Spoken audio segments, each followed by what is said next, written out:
धारणी शहरातील तळई कॅम्प परिसरात फॉरेस्ट नाक्याजवळील प्रसिद्ध गजानन महाराज मंदिरात आज एक ऐतिहासिक क्षण अनुभवला गेला। श्री स्वामी समर्थ महाराजांच्या मूर्तीची मोठ्या उत्साहात आणि भक्तिमय वातावरणात प्राणप्रतिष्ठा करण्यात आली। धारणी शहरातील तळई कॅम्प परिसरात सुप्रसिद्ध गजानन महाराज मंदिर नेहमीच भाविकांसाठी श्रद्धेचे केंद्र राहिले आहे। आज या मंदिरात एक नवीन अध्याय जोडला गेला।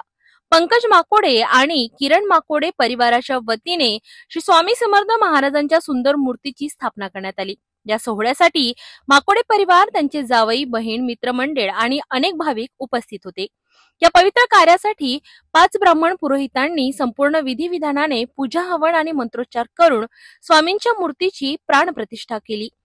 परतवाडा येथील पूज्य महाराज प्रदीपजी आसलकर यांनी संपूर्ण पूजा अर्चा आणि प्राणप्रतिष्ठेचे कार्य पार पाडले। यावेळी अनेक मान्यवर उपस्थित होते।